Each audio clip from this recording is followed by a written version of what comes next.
You know that feeling when someone you trust, someone who's supposed to love you, becomes the person who ruins your entire life?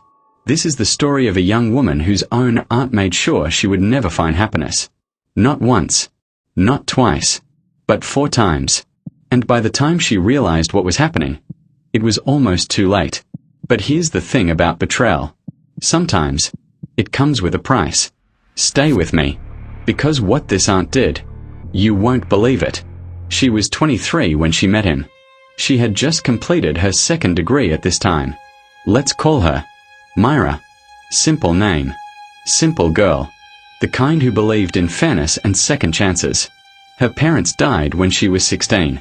She had lost them to cancer, a very terrible experience, and her younger sister, who couldn't bear the lose of both parents, suddenly died one day in her sleep too. So at this time, it was just her. And one aunt. Aunt Cecilia. Cecilia was her father's younger sister. 42 years old. Never married. Lived 3 blocks away in a house that always smelled like old flowers and regret. When Myra's parents died, Cecilia didn't take her in. She said, "You're old enough to manage. I'll check on you." And she did check. Every Sunday. Like clockwork. At first, Myra thought it was love. It wasn't. His name was Joel. 25. Worked at the hardware store. Had kind eyes and calloused hands from fixing things. He noticed Myra at the grocery store. She dropped a jar of pasta sauce. He helped her clean it up. 3 weeks later, they were dating. Myra had never felt this before. Someone who listened. Someone who remembered she liked her coffee with lots of coffee creamer. She excitedly told Aunt Cecilia about him. Big mistake. "Oh, how wonderful," Cecilia said, smiling that thin smile of hers. "Bring him by for dinner. I want to meet the man who's stolen my niece's heart." Myra should have seen it then. That flash in Cecilia's eyes. Like a door closing. But she didn't. Joel came to Cecilia's house on a Thursday night. He brought flowers. White lilies. Cecilia's favorite, though he didn't know that. "How thoughtful," Cecilia said, taking them. "Myra, you didn't tell me he was so charming." Dinner started fine. Cecilia asked Joel about his job, his family, his plans. And then, halfway through dessert, she said it. "Joel, can I ask you something? Do you think you're good enough for my niece?" The table went silent. Myra froze. Aunt Cecilia. No, it's a fair question." Cecilia leaned forward. Myra's parents left her some money. Not a fortune, but enough. And I just wonder, are you here because you love her? Or because you see an opportunity? Joel's face went pale. I didn't know about any money." "Of course you didn't." Cecilia smiled. "I believe you." But the seed was planted. Joel left that night confused. And over the next 2 weeks, Cecilia worked her magic. She called Joel. Just checking in. "Myra seems stressed lately. I think she's worried you're moving too fast and you might have to slow things down." After the call ended, she called Myra. She told Myra, "Joel asked me how much money you have.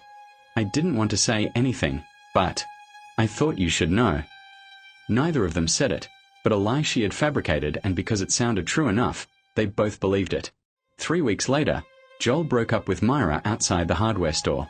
"I just think we want different things," he said. Myra cried in his car for an hour.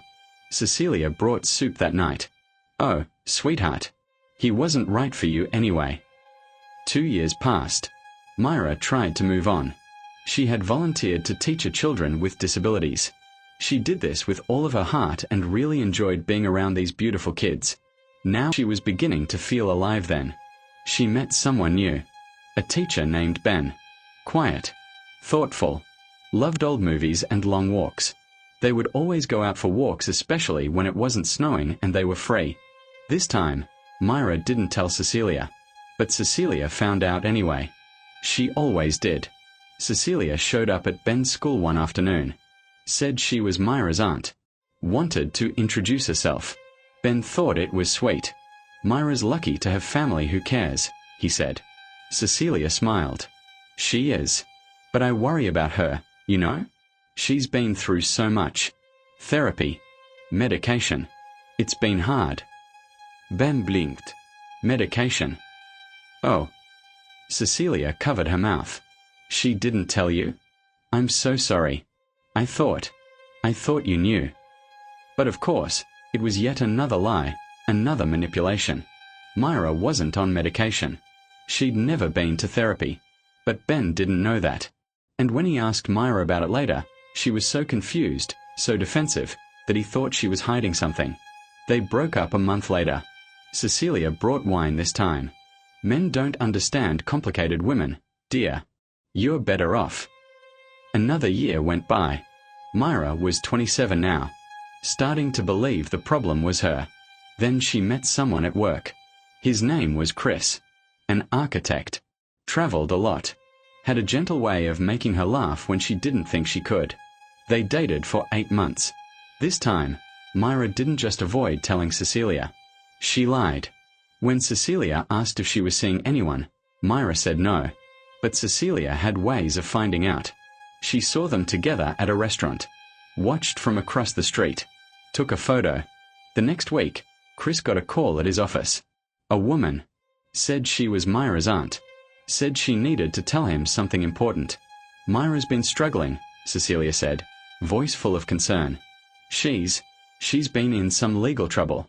Nothing violent, but theft. Small things from stores. I've been trying to help her, but she won't admit she has a problem. Chris went quiet. I thought you should know, Cecilia continued. Before it gets serious between you two. She needs help. Professional help.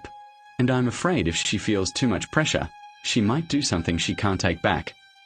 There was no theft. No legal trouble. But Chris didn't know that. And when he tried to bring it up with Mira, gently, carefully, she was so blindsided, so hurt by the accusation, that she shut down completely. He thought she was hiding something. She thought he didn't trust her.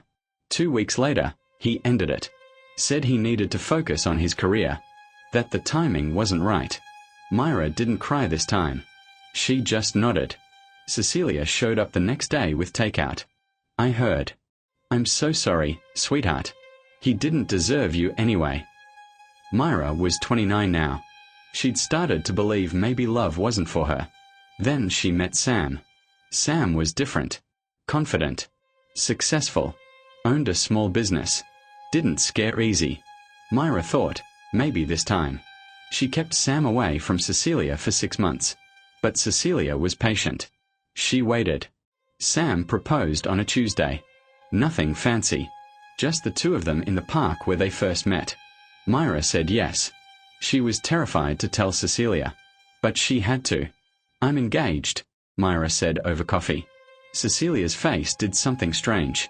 Like a mask slipping for just a second. Then she smiled. Congratulations, darling. I'm so happy for you. Mira exhaled. Maybe this time would be different. It wasn't. 3 weeks before the wedding, Sam got a letter. No return address. Typed. But it said, ask Mira about the baby she gave up when she was 19. Ask her why she never told you. There was no baby, but the letter included a fake hospital record. A fake birth certificate. All with Mira's name. Sam confronted her. Mira broke down. It's not true. I don't know what this is. I swear. But the document looked real. And Sam had been lied to before. By someone else. Years ago. He couldn't take the risk. The wedding was called off. Mira collapsed. Not emotionally. Physically. She was hospitalized for exhaustion. Dehydration. A broken heart manifesting as a broken body. Cecilia visited every day. I'm here, sweetheart. I'll always be here. Mira spent years alone after that. She stopped dating. Stopped trying. She worked. Came home. Slept. Repeated. Until one day, she got a phone call. It was Joel. The first one. I know this is weird, he said. But I need to tell you something. About your aunt. They met at a coffee shop. Joel looked older. Tired. I never stopped thinking about you, he said. And a few months ago, I ran into someone. A guy named Ben. We got talking. Turns out we both dated you. And we both had Weird experiences with your aunt. Mira's hands went cold. What do you mean? She told me you were using me for money. She told Ben you were on medication. Stop. Mira's voice cracked. Joel pulled out his phone. I did some digging. Found Sam too. *** and Chris, the architect. She told him you were stealing from stores. Someone sent Sam a fake document about a baby. We think it was all her.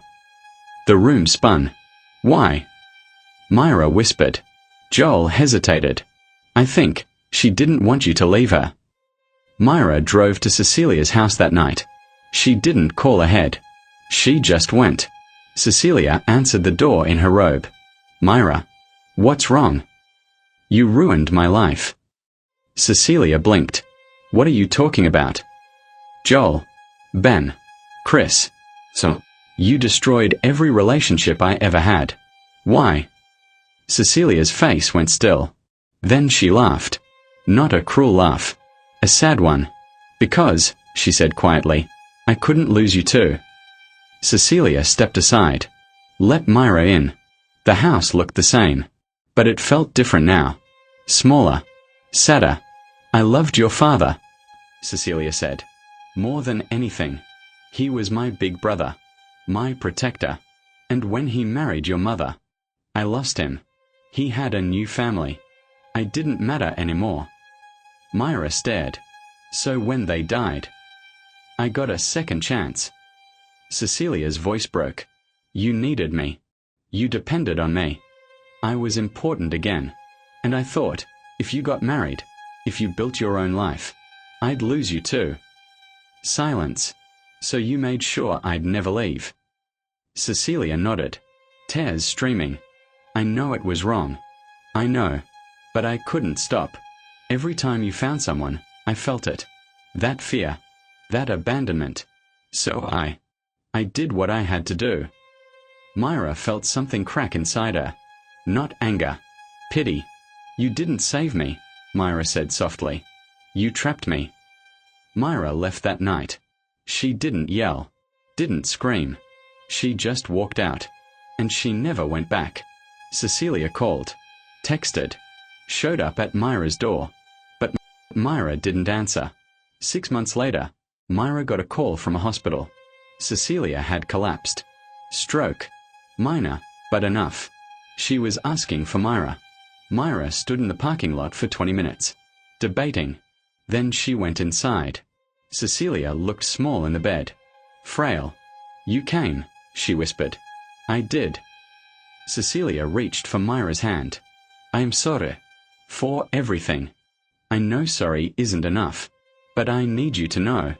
I never meant to hurt you. I just couldn't let go. Mira sat down. I know. And they stayed like that. In silence. Not forgiveness. Not yet. But something close. Mira didn't move back into Cecilia's life. But she didn't cut her off completely either. She visited once a month. Kept it brief. Kept it boundaried. Cecilia went to therapy. Finally. And slowly, painfully, she started to understand what she'd done. 2 years later, Mira met someone new. His name was Owen. He worked at a bookstore. Had a laugh that sounded like safety. This time, Mira told Cecilia right away. I'm seeing someone. Cecilia nodded. That's good. You deserve that. I'm not asking for permission. I know. Cecilia smiled. Sad, but real. I just hope he makes you happy. And for the first time, Mira believed her. Mira and Owen got married a year later. Small ceremony. Close friends. Cecilia wasn't invited. But Mira sent her a photo. And Cecilia kept it on her mantle. Because sometimes, love looks like letting go. Even when it breaks you. This is the story of a woman who almost lost everything. Because the person who was supposed to protect her couldn't let her be free. But here's what I want you to remember. Betrayal doesn't always look like hate. Sometimes it looks like love. Twisted. Possessive. Desperate. But love nonetheless. If this story hit you, if you've ever been trapped by someone who claimed to care, drop a comment. Share your story. Because you're not alone. And maybe, just maybe, there's a way forward. Even after everything.